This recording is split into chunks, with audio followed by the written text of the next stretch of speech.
Hello. हाँ, कल का क्वेश्चन कैसा था? कल का क्वेश्चन कैसा था? हैं? कल फिजिक्स का कैसा था? क्या? अक्षत? हाँ, कैसा था कल का क्वेश्चन? हैं? तुम्हारे स्कूल का है?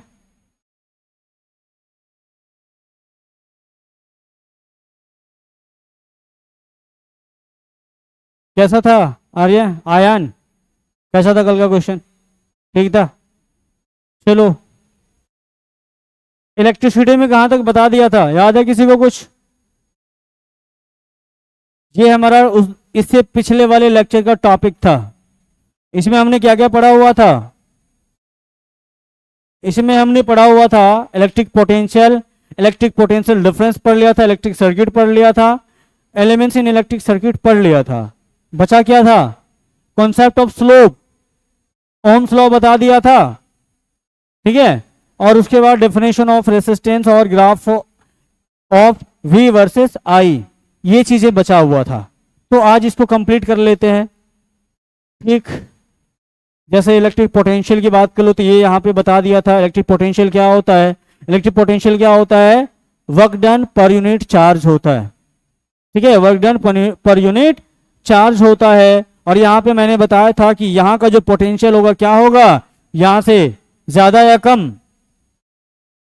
वी ए क्या होगा, ज्यादा होगा वी बी से, ये बताया था। उसके बाद पोटेंशियल डिफरेंस बताया था। पोटेंशियल डिफरेंस क्या होगा? V A minus V B. यहाँ का पोटेंशियल माइनस यहाँ का पोटेंशियल कर दो तो क्या होगा, यहाँ इस दोनों पॉइंट के बीच का पोटेंशियल डिफरेंस आ जाएगा। उसके बाद ये निकाल के दिखाया था इसका पोटेंशियल का फॉर्मूला क्या होता है, work done divided by charge. तो V इक्वल टू क्या होगा, W by Q. Charge equal to क्या होगा, चार्ज इक्वल टू क्या होगा, W into W by potential आ जाएगा। उसके बाद Q इक्वल टू क्या होगा, V बाई ये डब्ल्यू बाई वी। उसके बाद डब्ल्यू इक्वल टू क्या होगा, V इंटू क्यू आ जाएगा। ये वहीं से सारे फॉर्मूले निकल के आते हैं। और पोटेंशियल की बात करें तो इसका जो इस पोटेंशियल का जो ऐसा यूनिट होता है वो क्या होता है, पोटेंशियल का ऐसा यूनिट वोल्ट। पोटेंशियल का क्या होता है, वोल्ट होता है। इलेक्ट्रिक पोटेंशियल डिफरेंस वहीं पे बता दिया था, V A minus V B बताया था।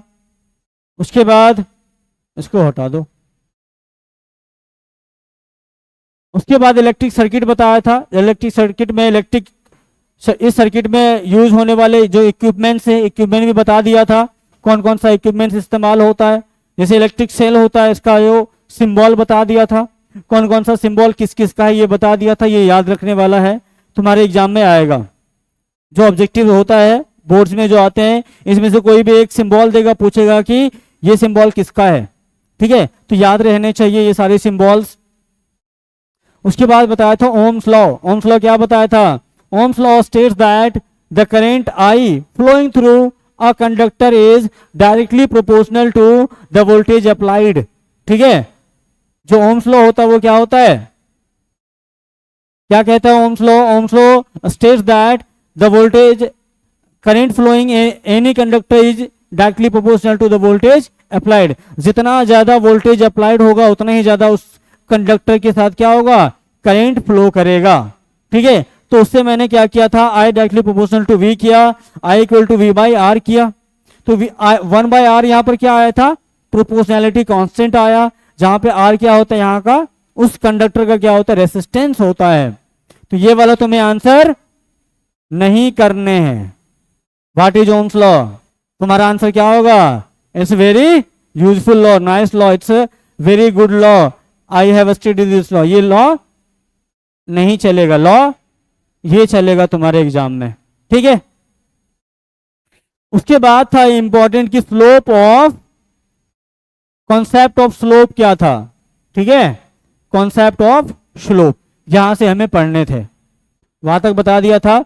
अब ओम्स लॉ में ही कॉन्सेप्ट ऑफ स्लोप क्या है।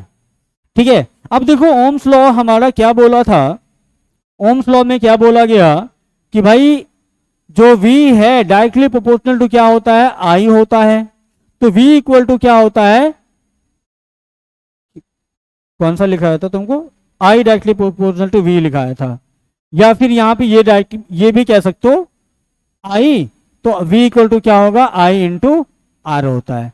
ये भी होता, मैंने बोला था कि दोनों चीजें तुमको दिख सकता है, या तो current directly proportional to voltage होगा या फिर voltage directly proportional to current होगा। ठीक है, दोनों में कंफ्यूज नहीं होना है। तो मैं अभी इसीलिए देख रहा था यहाँ पर, वहां पर मैंने V directly proportional to current लिखा था ना, इसीलिए उल्टा के देखा क्या लिखा है यहाँ पे, तो कंफ्यूजन नहीं होना दोनों में। तो I directly proportional to V और V directly proportional to I दोनों सेम बात है। तो यहाँ पर मैंने लिखा voltage directly proportional to electric current, तो वी इक्वल टू क्या हो जाता है यहाँ पर, आई आर। ठीक है, ये आई इंटू आर। तो इसका जो ग्राफ आता है भाई, स्ट्रेट लाइन ग्राफ आता है। ग्राफ कैसा आता है, स्ट्रेट लाइन ग्राफ आता है।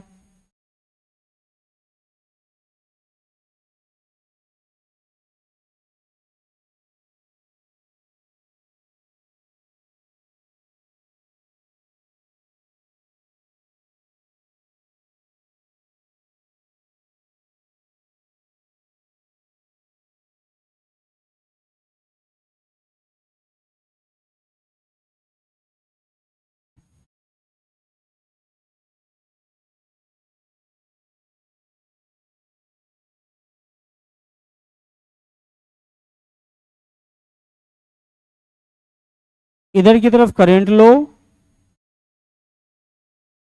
और इधर की तरफ वोल्टेज लो।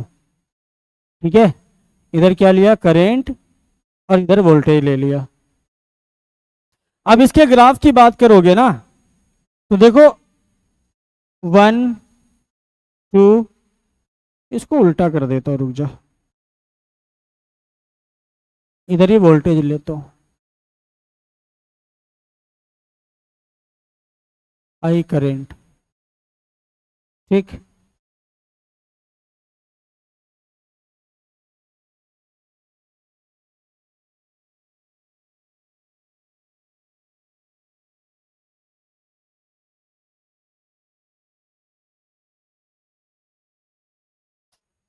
ये है।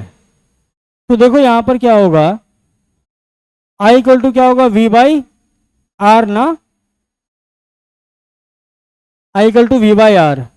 अब यहां पर अगर देखो करंट निकालो, या फिर एक फॉर्मूला और यहां से अगर तुम बना लो, आर इक्वल टू क्या होगा बताओ, V by I, V by I.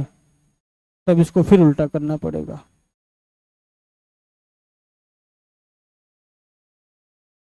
Five I, current इधर ही लो, करंट लो, इधर वोल्टेज, वोल्टेज। अब देखो, अब इसका अगर ग्राफ देखो, तो एक चीज देखो, वी है, आई है,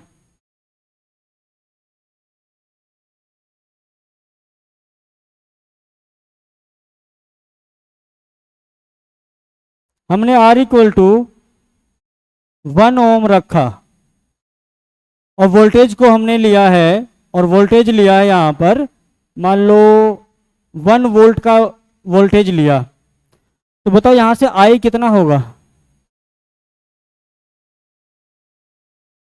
नहीं आया समझ में, इसको छोड़ो, इसको छोड़ो, इसका एक एक्सपेरिमेंटल वेरिफिकेशन है ना, वहां तुमको ग्राफ में फिल करके बता दूंगा। तो इसको देखो, इसका जो ग्राफ आता है सीधा इस तरह से आता है, इस तरह से इसका ग्राफ आएगा, स्ट्रेट लाइन ग्राफ आता है, पासिंग फ्रॉम ओरिजिन। ठीक है, क्योंकि ये क्या होता है, इस रिलेशन में आता है, v directly proportional to r होता है, तो इसीलिए इसका ग्राफ आएगा तुम्हारा इस तरह से, ये इसका ग्राफ होगा।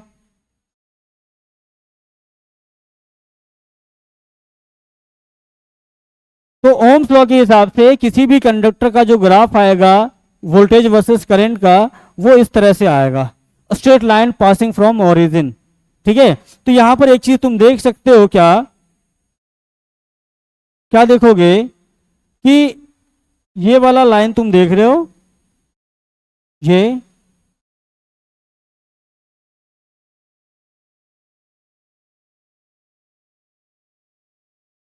इस पॉइंट को गौर से देखो, ठीक है। अब देखो इस वाले पॉइंट को,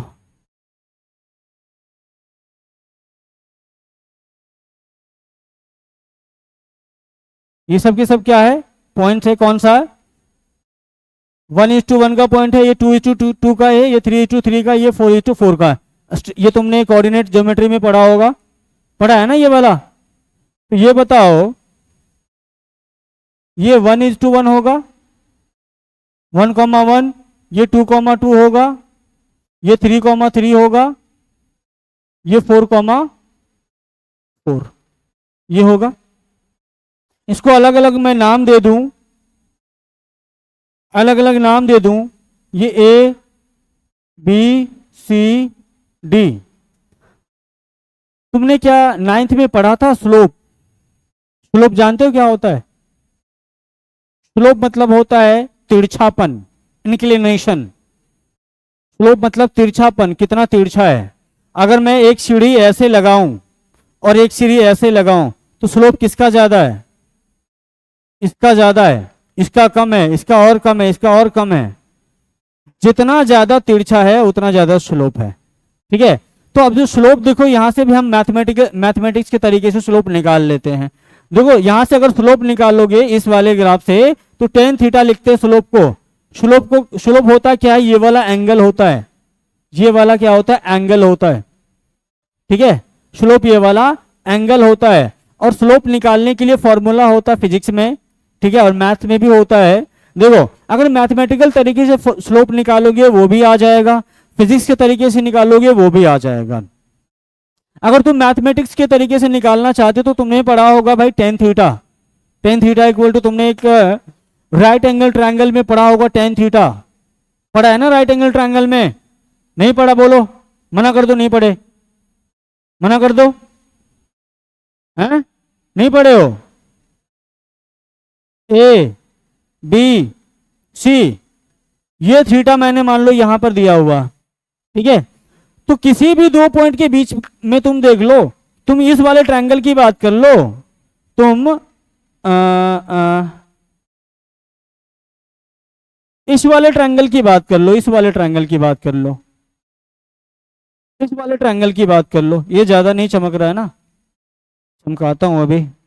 इस वाले ट्रायंगल की तुम बात करो, इसमें बताओ, ये एंगल थीटा लिया मैंने इस तरह से, ये थीटा लिया, उसके बाद ये क्या हुआ, ये इसका क्या होगा, हाइट होगा, ये क्या होगा, बेस होगा, और ये हाइपोटेनस होगा।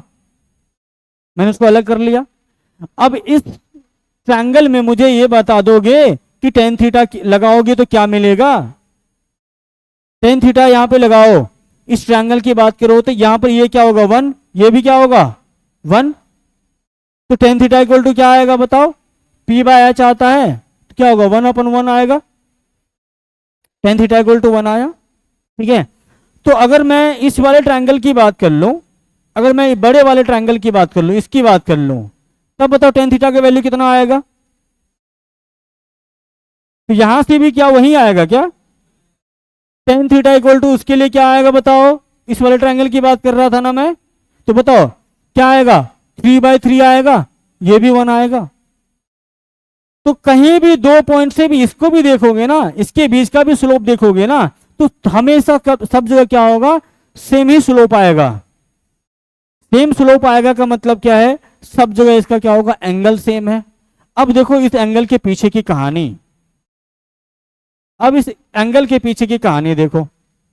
देखो स्लोप क्या होता है बाबू, स्लोप होता है टेन थीटा, और टेन थीटा इक्वल टू बताओ, अगर V voltage versus current graph है तो इसमें बताओ टेन थीटा इक्वल टू क्या होता है, P/H होता है, P/H perpendicular divided by height है, P/B होता है, क्या क्या बुलवाते रहते हो, P/B perpendicular divided by base होता है। अब मुझे बताओ इसमें परपेंडिकुलर क्या है, ये या फिर ये, इस ट्रायंगल के लिए देखो तो ये वाला परपेंडिकुलर हो जाएगा, होगा। तो ये जो परपेंडिकुलर है तुमने क्या लिया, वोल्टेज लिया है ना, इधर की तरफ क्या है, करंट है, और इधर की ऊपर की तरफ क्या है, वोल्टेज है। तो मुझे बताओ ये वाला तुमने क्या लिया,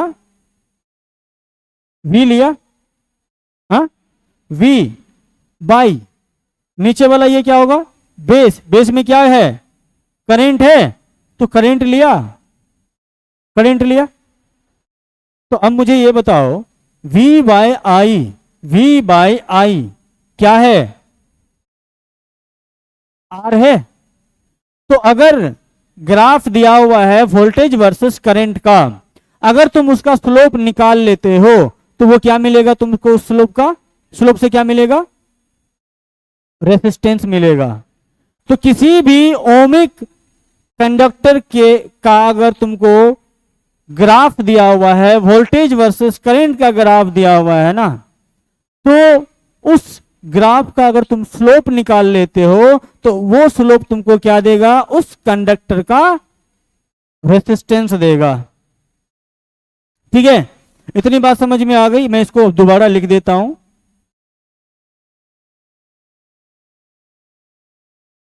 इसको दोबारा लिखता हूं, slope of voltage versus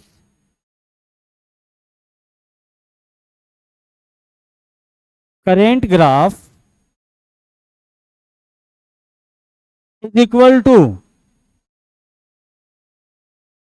ten theta equal to, इसको एम भी कहते हैं, स्लोप को एम से भी रिप्रेजेंट करते हैं। ठीक है, इस स्लोप को एम से भी रिप्रेजेंट करते हैं, इसको इस तरह से भी लिखते हैं, एम इज इक्वल टू क्या होता है भाई, voltage divided bye, voltage divided by क्या, क्या बताओ, करंट। तो कितना आ जाएगा बताओ ये, V बाई आई। तो कोई भी ओमिक कंडक्टर है, ठीक है, तो उसका अगर रेसिस्टेंस निकालना है और वोल्टेज वर्सेस करंट का ग्राफ मालूम हो तो निकाल लोगे, क्या करोगे, उसका स्लोप निकाल लोगे। ठीक है, स्लोप निकाल लिया तो क्या मिल जाएगा तुमको, उसका रेसिस्टेंस मिल जाएगा। देखो स्लोप निकालने के बहुत सारे तरीके हैं। ठीक है, 9th में तुमने अगर पढ़ा होगा ढंग से, मोशन चैप्टर पढ़ा होगा ना, वहां भी स्लोप का कॉन्सेप्ट लगता है। ठीक है, वहां हम एक्सीलरेशन निकालने के लिए स्लोप कॉन्सेप्ट का इस्तेमाल करते हैं। हाँ, v2 minus V one by T2 minus T1 करते हैं। यहां भी हम क्या करेंगे, यहां से अगर मान लो तुमको पूछ दे कि यहां और यहां के बीच में कितना स्लोप है, ये भी निकालने के लिए हम इस्तेमाल करेंगे वही वाला फॉर्मूला। पता कैसे, स्लोप तुमने जो 9th में पढ़ा था, v2 minus V one divided by T2 minus T1, ये पढ़ा होगा स्लोप निकालने की, एक्सीलरेशन निकालने के लिए। या हमें निकालना है रेसिस्टेंस, तो रेसिस्टेंस निकालने के लिए बताओ यहां पर क्या हो जाएगा, ऊपर में क्या रहेगा, वोल्टेज ना, तो क्या होगा, v2 minus V one divided by क्या होगा, I2 माइनस I1 कर लोगे। तो तुमने अभी किस किस का कहां से कहां निकाला था, यहां से यहां तक स्लोप निकाला था ना, यहां से यहां तक स्लोप, यहां से यहां उस फॉर्मूले में रख के निकालो, आता है क्या, कैसे निकलेगा बताओ, कैसे निकालोगे। V2 क्या है, V2 का मतलब है कि ये वाला पोजीशन का क्या है, कोऑर्डिनेट बताओ, 1 है, 1,1 है, तो x1 है, ये ऊपर वाला क्या है, x1 है, और y भी 1 है ना, तो ये क्या होगा भाई, 1 माइनस 0, 0 से चला था, बाई ये क्या होगा बताओ, 1 माइनस 0, 1 माइनस 0 कितना होगा, 1 bye 1 equal to 1।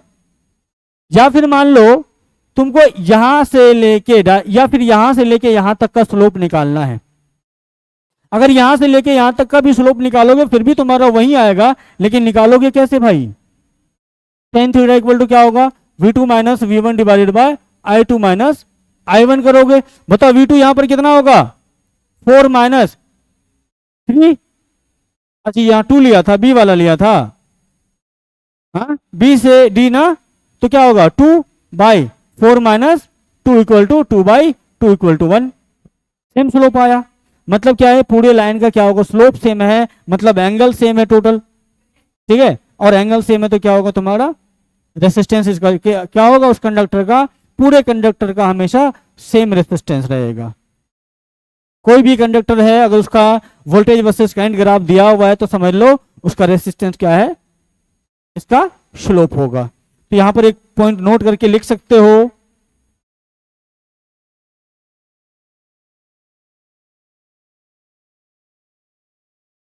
Slope of voltage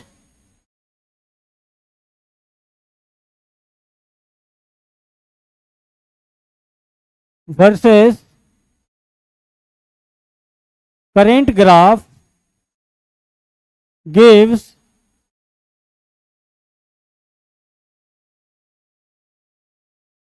resistance of the conductor। ठीक है, slope of the voltage versus current graph gives resistance of the conductor. तो आर इक्वल टू क्या हो गया, तो मैं यहां पर लिख सकता हूं slope equal to M equal to क्या होगा, R resistance is equal to voltage divided by current. ठीक है, ये वाला इतना समझ में आया।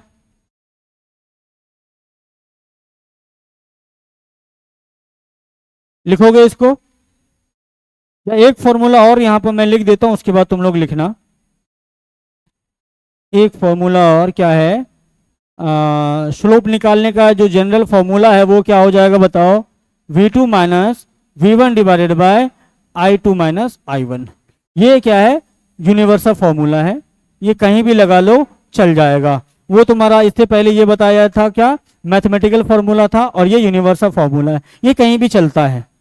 ठीक है, हर ग्राफ के लिए चलता है,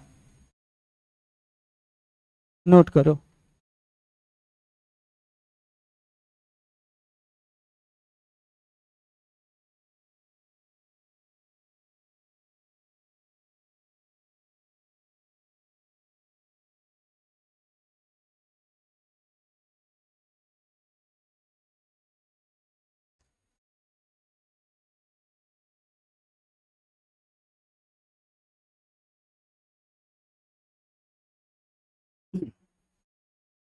अच्छा बताओ, अगर कंडक्टर सेम हो तो क्या उसका रेसिस्टेंस अलग अलग हो सकता है?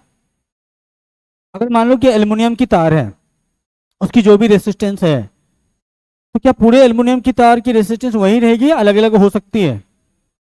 हाँ, क्यों अलग अलग क्यों हो सकती है? अगर सेम मटेरियल का बना हुआ तार है तो उसका रेसिस्टेंस अलग अलग क्यों होगा? हम्म, क्या उसी मटेरियल में कुछ दूर जाने के बाद क्या होगा, ज्यादा उसका रेसिस्टेंस बढ़ जाएगा, मतलब क्या नंबर ऑफ कॉलिजन्स में बढ़ जाएगा, या उसके मॉलिक्यूल्स के अरेंजमेंट अलग अलग हो जाएंगे अंदर में? वो पैरेलल सीरीज और कॉम्बिनेशन की बात क्यों कर रहे हो तुम? मैं किसी कंडक्टर की बात कर रहा हूं। अगर किसी एक कंडक्टर का मान लो तार बना हुआ है, उसका रेसिस्टेंस अगर हम मान लेते कि 1 ओम आया है ना, तो पूरे कंडक्टर का 1 ही ओम आएगा ना, एल्युमिनियम का। या तुमने लाया मान लो कि लाइन बाजार से कोई तार खरीद के, कोई लाया मान लो कि मधुबनी से खरीद के, ठीक है, दोनों लाया एल्युमिनियम का सेम तार लाया, क्या दोनों का अलग अलग हो जाएगा? नहीं होगा, सेम होगा। ये मटेरियल पे डिपेंड करता है। उसी तरह हम आगे पढ़ेंगे ना रेसिस्टिविटी, तो रेसिस्टिविटी क्या होता है, मटेरियल डिपेंडेंट प्रॉपर्टी होता है, आगे पढ़ेंगे इसके बाद। इस रेसिस्टेंस के बारे में भी बात करेंगे।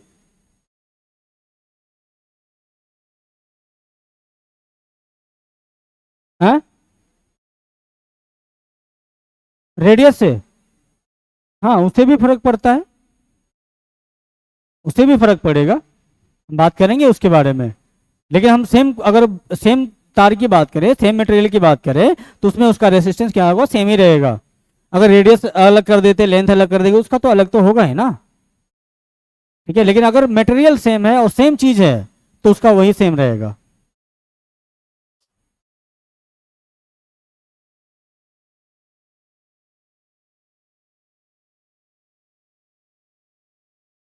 हो गया, आगे लिखो।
हो गया।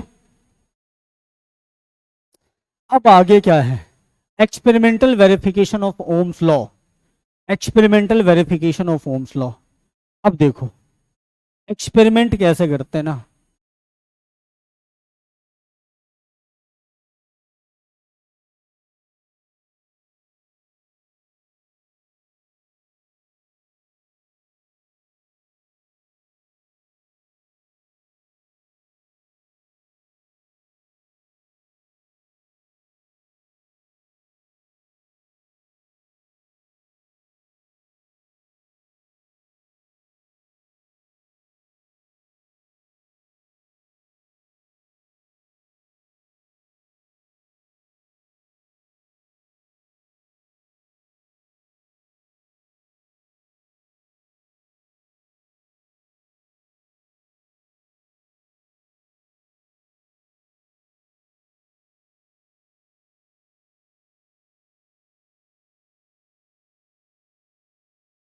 इतने काफी है।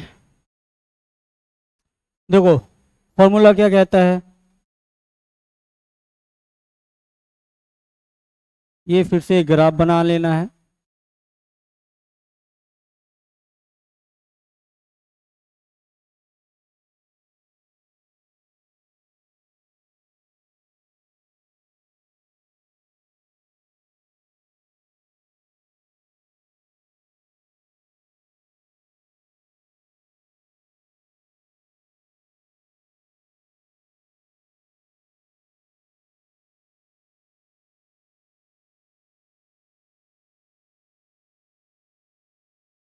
या फिर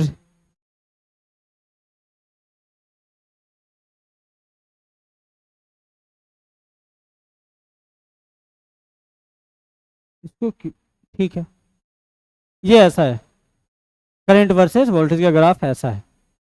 ठीक, अब हमारा फॉर्मूला क्या कहता है, फॉर्मूला कहता है V equal to I R और R equal to V by I, ये कहता है। अब बताओ अगर हमने वोल्टेज लिया कितना, यहां पर वोल्टेज लिया अगर 2 वोल्ट, यहां पर मैं वोल्टेज लेता हूं, एक लाइन और मारने दो,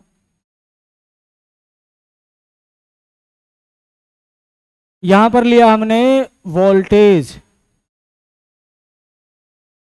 और यहां लिया करंट और यहां आएगा रेसिस्टेंस। ठीक, अगर हमने वोल्टेज क्या किया 2 वोल्ट रखा तो बताओ इसका रेसिस्टेंस कितना आएगा, 2 आएगा। कैसे आया, V बाई आई करोगे, V कितना है 2 और करंट कितना है 1 है, तो 2 बाई 1 कितना होगा 2। तो अगर हमने वोल्टेज 2 लिया और करंट कितना लिया 1, तो रेसिस्टेंस कितना आया 2। या एक काम इसका उल्टा भी कर सकते हो, करंट को नहीं लो, रेसिस्टेंस तुमको मान लो पता है कंडक्टर का रेसिस्टेंस क्या है 2222 हमें मालूम है, हमें मालूम है इसका कंडक्टर का रेसिस्टेंस क्या है, तो करंट का हम निकाल सकते हैं क्या, ये भी कर सकते हैं। तो अगर मान लो 2 ओम रेसिस्टेंस है तो करंट बताओ, अभी वोल्टेज भी हमें मालूम है कितना है, यहाँ पे मान लो 4 है, 4, तो करंट कितना जाएगा 2 आएगा, यहाँ कितना आएगा 1, जहां अगर हमने वोल्टेज कितना लिया 6 लिया, ये कितना जाएगा 3, ये 8 लिया, यहाँ कितना जाएगा है कितना 4, ये अगर हमने 10 लिया तो ये कितना होगा 5, ये हमने 8 10 12 लिए कितना होगा 6। इसका एक्सपेरिमेंट जब करोगे ना, एक्सपेरिमेंट के किट्स हमारे यहाँ आने वाले हैं, अभी तक आए नहीं है, जब एक्सपेरिमेंटल किट आ जाएंगे हमारे पास तो हम भी इसका एक्सपेरिमेंट करेंगे अलग अलग। ठीक है, जब हम यहाँ पर करेंगे तो हमें ये दिख जाएगा इस तरह से, इसका ग्राफ भी दिखेगा, और इस तरह से एक्सपेरिमेंट जब करेंगे ना तो वोल्टेज हमें वोल्टेज दिया जाएगा, वोल्टेज का सोर्स दिया जाएगा, जैसे बैटरी दिया, बैटरी 1.5 वोल्ट की दे दी, 1.5 वोल्ट की बैटरी दे दी, और हमें रेसिस्टेंस भी एक जिस तार से हम फ्लो कराएंगे या फिर जिस बल्ब के साथ हम एक्सपेरिमेंट करेंगे उसका रेसिस्टेंस हमें मालूम रहेगा कि कितना रेसिस्टेंस है उसका।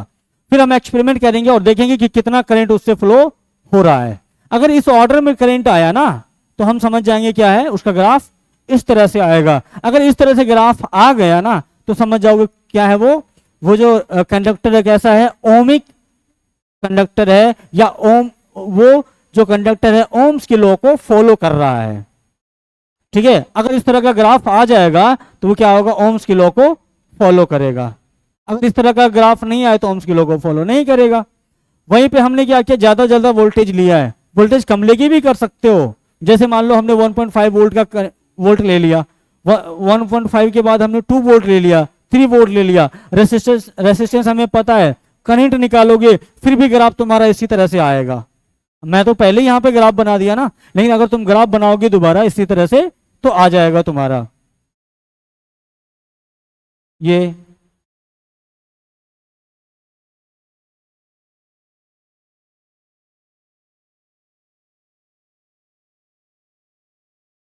ये इस तरह से ग्राफ इसका आता चला जाएगा, और ये आता क्या है, स्ट्रेट लाइन ग्राफ आता है।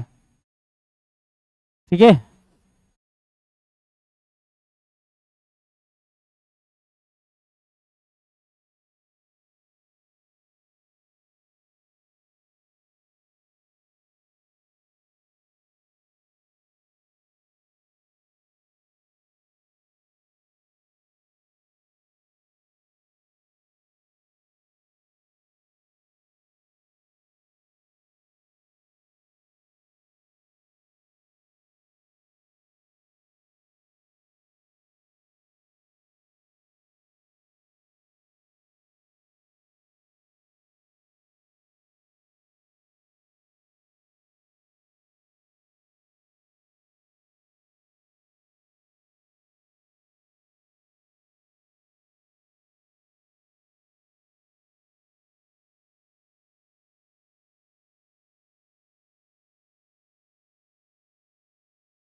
यहाँ पर वोल्टेज तुम कम भी रख सकते हो। जब एक्सपेरिमेंट करते तो हमें वोल्टेज का सोर्स पता रहता है। जैसे मान लो बैटरी है, बैटरी का हमें पता रहता है ना, जैसे छोटी वाली बैटरी दिखाए तो उसका पता रहता है ना कि 1.5 वोल्ट है, तो वोल्टेज सोर्स हमें पता रहता है, रेसिस्टेंस पता रहता है, करंट निकालना होता है। करंट के लिए हम क्या करते हैं, वहां पर एक्सपेरिमेंट के टाइम पे एक क्या लगाते हैं, करंट मापने के लिए, करंट को मेजर करने के लिए कौन सा डिवाइस लगाते हैं, आमीटर। आमीटर क्या होता है, करंट मेजर करने के लिए क्या होता है, इंस्ट्रूमेंट होता है। तो करंट मेजर करने के लिए हम आमीटर लगा लेते तो हमें पता चलेगा कि इसी ऑर्डर में उसका क्या होगा, करंट आएगा। तो करंट वर्सेस वोल्टेज का जब ग्राफ बनाओगे तुम्हारा इस तरह से स्ट्रेट लाइन आएगा। ठीक है, इस तरह से उसका स्ट्रेट लाइन ग्राफ आता है।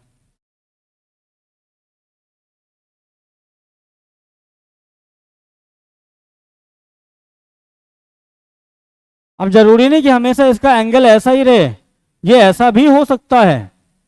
ठीक है, ये ऐसा भी हो सकता है, इसका ग्राफ, इसका ग्राफ ऐसा भी हो सकता है, ऐसा भी हो सकता है, ऐसा भी हो सकता है। जरूरी नहीं कि हमेशा ऐसा ही बीचों बीच दिखाया जाए, ग्राफ इसका कैसा भी हो सकता है। ठीक है, और एक चीज यहां पर बताता हूं, पहले इसको नोट कर लो, कर रहा है।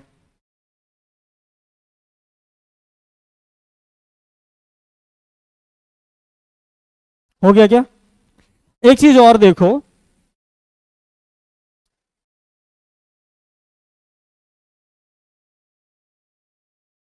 वी आई,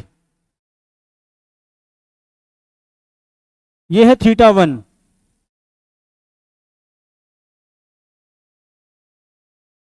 ये θ2,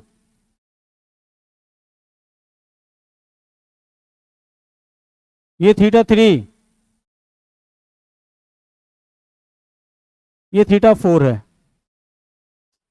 पता चल रहा है यहां पर कुछ, हाँ नहीं पता चल रहा, पक्का। ये θ1 यहां से यहां, ये θ2, और ये थीटा 3 यहाँ से यहाँ तक है, और ये थीटा 4 यहाँ से यहाँ तक है। तो बताओ अभी मैंने tan theta tan theta equal to क्या बताया था, वी बाय आई बताया था ना, बताया था। तो बताओ यहाँ पर थीटा सबसे ज्यादा किसका है? थीटा 4 सबसे ज्यादा है। थीटा 4 सबसे ज्यादा मतलब क्या है, यहां पर आर उसका ज्यादा होगा क्या? हाँ, अगर थीटा 4 ज्यादा है तो मतलब वी बाय आई का वैल्यू भी क्या होगा, ज्यादा आएगा, आएगा। थीटा 4 ज्यादा आने का मतलब क्या है कि वी बाय आई का वैल्यू ज्यादा आएगा, और वी बाय आई का वैल्यू ज्यादा आया मतलब क्या, आर का वैल्यू ज्यादा आया। हाँ, आर इक्वल टू क्या होता है, वी बाई आई। अगर टोटल का वैल्यू आ गया ज्यादा आया तो मतलब क्या हुआ, आर का वैल्यू ज्यादा आया। तो इसका थीटा कम है, theta 1 less than, theta 2 less than, theta 3 less than theta 4। तो यहां पर रेसिस्टेंस का ऑर्डर क्या होगा, इसका इसका रेसिस्टेंस क्या होगा, ज्यादा होगा कि कम होगा? कम ही होगा, कम ही होगा। R4, तो सबसे ज्यादा क्या होगा,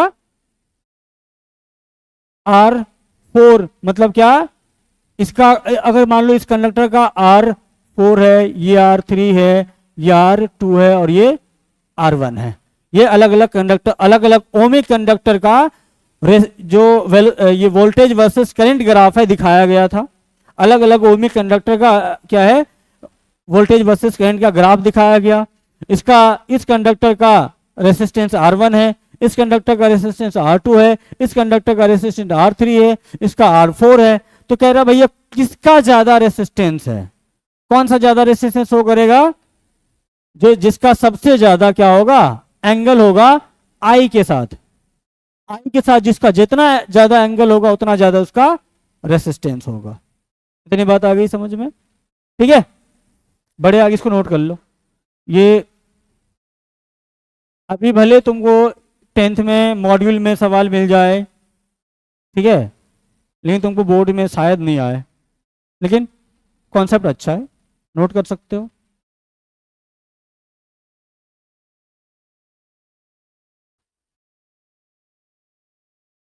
कुछ भी, जितने कंडक्टर लोगे ना उतने थीटा हो सकता है दो ही हो सकता है 10 तुमको कंडक्टर का एक्सपेरिमेंट किया और 10 तुमको ग्राफ दिखा दिया। जैसे देखो ये theta 1, theta 2, theta 3, theta 4, theta 5, theta 6, theta 7, इस तरह से। तो इसका मतलब है ना कि कितने कंडक्टर के साथ तुमने एक्सपेरिमेंट किया है, कितना कंडक्टर है। इसका मतलब वो भाई कंडक्टर 1 का रेसिस्टेंस R1 है, कंडक्टर 2 का रेसिस्टेंस क्या है, R2 है, इसका R3 है, इसका R4 है, इसका R5 है, इसका R6 है, इसका R7 है। 7 कंडक्टर्स हैं और उसका R1, R2, R3, R4, R5, R6, R7 क्या है, रेसिस्टेंस है। तो कहेगा भैया इसमें से किसका रेसिस्टेंस सबसे ज्यादा है, ठीक है, किसका ज्यादा होगा, R7 का सबसे ज्यादा होगा। R7 का वैल्यू क्या होगा, सबसे ज्यादा होगा।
ये भी लिख सकते हो नोट में कि रेसिस्टेंस ऑफ कंडक्टर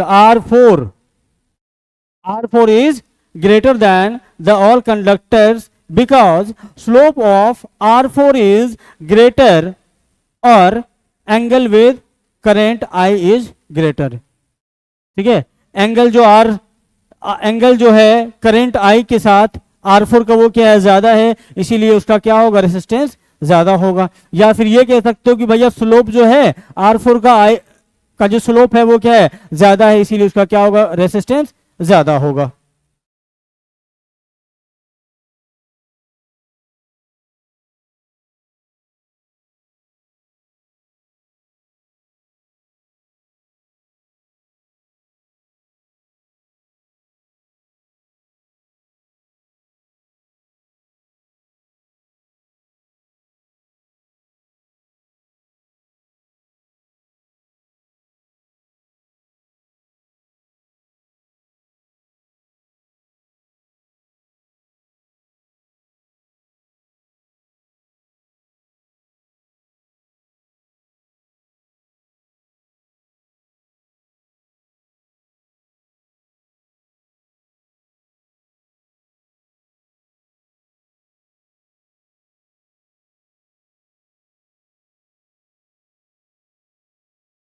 हो गया क्या?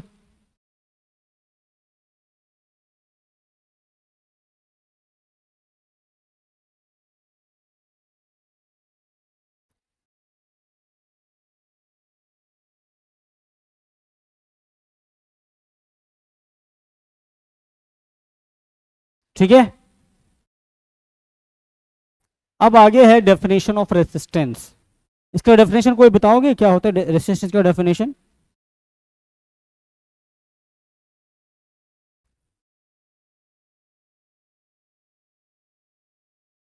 तो इसको क्या करो, डेफिनेशन में क्या क्या कहोगे, डेफिनेशन में क्या कहोगे फिर?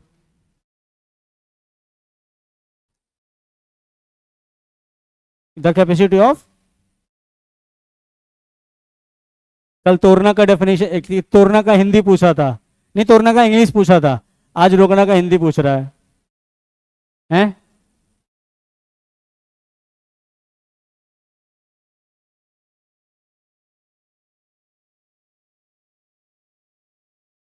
The ability to resist the flow of electric charge from any conductor is known as resistance of that conductor. ठीक है, तो इसका डेफिनेशन क्या हो जाएगा, the ability to resist the flow of charges through any resistors, any conductors is known as the resistance of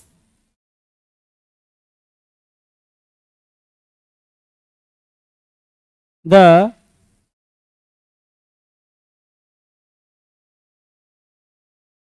resistance of that conductor. ठीक है, किसी भी कंडक्टर की एक एबिलिटी होती है, करंट को वो कितना रोक पाएगा, चार्ज को कितना रोक पाएगा, जितना ज्यादा अमाउंट में चार्ज को रोकेगा उतना ही ज्यादा क्या होगा, उसका रेसिस्टेंस होगा कि नहीं होगा. ठीक है, the ability to resist the flow of charges through any conductor is known as the resistance of that conductor. तो उस कंडक्टर की क्या होती है, रेसिस्टेंस कहलाती है. तो रेसिस्टेंस का फॉर्मूला तुमने अभी देखा क्या होता है, वो अगर ओम्स लॉ के हिसाब से देखोगे तो R इक्वल टू क्या होगा, V बाई I होता है. लेकिन एक और हम फॉर्मूला पढ़ेंगे, R equal to rho L by A, अगली क्लास में पढ़ेंगे. लेकिन अभी बस इतना जान लो कि रेसिस्टेंस क्या होता है, कि एबिलिटी होता है किसी भी कंडक्टर की, भाई उसमें जो चार्जेज पार्टिकल फ्लो कर रहे हैं उसको कितना रेसिस्ट कर रहा है, कितना रेसिस्ट करने की क्षमता है उसके अंदर, उस चार्जेज पार्टिकल को कितना रोकने की उसकी पावर है, वही क्या कहलाता है, उसका रेसिस्टेंस कहलाता है। तो R इक्वल टू क्या होता है, R इक्वल टू कहलाता है ओम्स लॉ के हिसाब से V बाई आई। एक और होता है, बस अभी मैं फॉर्मूला रिवील कर देता हूं, rho L by A, rho L by A. Rho, इसको रो कहते हैं। रो क्या होता है, रेसिस्टिविटी ऑफ द कंडक्टर, पढ़ेंगे इसको आगे। रेसिस्टिविटी ऑफ द कंडक्टर होता है, L length of the conductor होता है, R is sorry A is the area of cross section. Area of cross section ये वाला एरिया होता है उस कंडक्टर का। जैसे ये इतना मोटा कंडक्टर है तो इसको काटोगे, देखोगे ये कितना मोटा है, तो उसका जो एरिया होगा वो एरिया पे भी डिपेंड करता है। हम अगली क्लास में पढ़ेंगे रेसिस्टेंस ऑफ द कंडक्टर क्या होता है, ठीक है। तो इतना तक समझ में आया? हाँ, तो इसके आगे थोड़ा सा जान लेते हैं भाई रेसिस्टेंस। तो resistance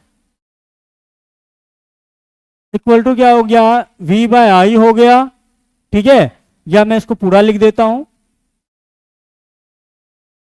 voltage divided bye current होता है, या इसी को V बाय आई कह देते हैं, ठीक है। तो R equal to V by I, ये फॉर्मूला बनता है।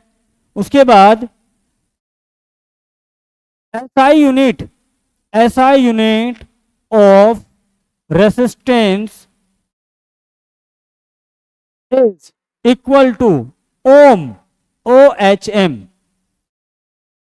SI यूनिट क्या होता है, ओम, और इसको इंडिकेट कैसे करते हैं, इस तरह का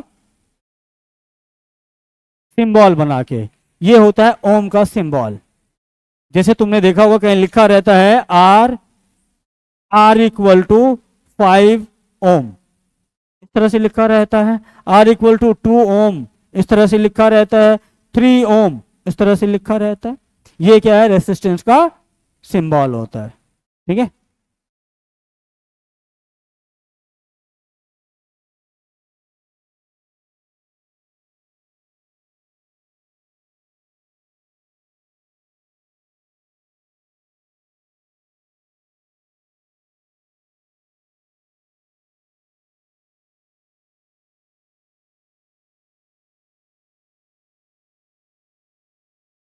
ओके, अब अगला Ohm's law. I sure do get hot doing my job. कौन बोल रहा है, can't you go any faster. Conductor और रेजिस्टेंस की बात चल रही है, छोड़ो। अब है graph between voltage and current. Graph between voltage and current. If you plot a graph between voltage and current for ohmic conductors then it would be a straight line passing from the origin. जो मैंने graph अभी बताया था, ये सारे के सारे graph, ये सबके सब कहां से पास हो रहे थे, ओरिजिन से पास हो रहे थे, और स्ट्रेट लाइन बन रहा था। वही यहां पर उन्होंने लास्ट में बोला है, क्या बोला है कि भाई जो ग्राफ होता है वोल्टेज वर्सेस करंट का for ohmic conductor only. ohmic conductor का मतलब है जो ओम्स लॉ को फॉलो करता है। अगर ohmic कंडक्टर नहीं है ना, तो ये जो उसका ग्राफ है वोल्टेज वर्सेस करंट का, ये कभी भी स्ट्रेट लाइन नहीं होगा। हो सकता है वो इस तरह से हो जाए, हो सकता है वो इस तरह से जाए, हो सकता है वो इधर जाए इधर चला जाए, ठीक है। तो किसी तरह से भी हो सकता है। तो अगर वो ohmic कंडक्टर है, तो ohmic कंडक्टर है तो वो हमेशा क्या होगा, उसका वोल्टेज वर्सेस करंट का ग्राफ इसी तरह से स्ट्रेट लाइन आएगा, ठीक है। अगर वो ohmic कंडक्टर है, ohmic कंडक्टर का मतलब है कि ओम्स लॉ को फॉलो करना चाहिए, फॉलो करना चाहिए। अभी जो हमने एक्सपेरिमेंटल वेरिफिकेशन किया था ना, ये इस तरह से अगर हम करें, अगर इस तरह से ग्राफ आए तो वो ohmic कंडक्टर है, अदरवाइज वो ohmic कंडक्टर नहीं है, ठीक है। इतनी बात आ गई समझ में। तो ohmic कंडक्टर के लिए क्या है, ओम्स लॉ को फॉलो करना चाहिए। अगर ओम्स लॉ को फॉलो नहीं किया तो ग्राफ हो सकता है उसका इस तरह से बन जाए। नहीं, अभी तो मैंने ग्राफ बना दिया, ग्राफ उसका किस तरह से बनेगा दिखाता हूं। ये इधर आ गया, हाँ, उसका ग्राफ कुछ इस तरह से भी बन सकता है। अगर ohmic कंडक्टर नहीं है तो क्या होगा, ग्राफ इस तरह से ही आएगा, हो सकता है इस तरह से चला जाए, हो सकता है इधर से इधर आ जाए, कुछ भी हो सकता है, कैसा भी ग्राफ हो सकता है। ठीक है, इरेगुलर होगा, डिसकंटिन्यूटी भी होगा उसमें। ठीक है, तो ओमिक कंडक्टर के लिए हमेशा कैसा ग्राफ होगा, straight line passing from origin होगा। ठीक है, ये ओनली फॉर क्या है, ओमिक कंडक्टर के लिए है। आगे बात समझ में, हाँ हो गया, इतना थोड़ा रिवाइज कर लेना। ओम्स लॉ तुम्हारा पूरा खत्म हो गया है, इसको रिवीजन कर लेना। और डीपीपी तुम लोगों को मिल गया है ना, डीपीपी के सॉल्यूशन तुम डीपीपी को सॉल्व कर सकते हो आराम से। कोई दिक्कत होगा पूछ लेना अगली क्लास में। हाँ कल कर लियो पूरा पूरा, अच्छा हाँ कर लेना उसको, जो नहीं किया उसको कर लेना डीपीपी के क्वेश्चंस। ठीक है, मॉड्यूल भी लगाने की कोशिश कर लेना, अगर लग जाए तो अच्छी बात है, नहीं लगे तो मैं हूँ यहाँ पर अवेलेबल, पूछ लेना। ठीक है।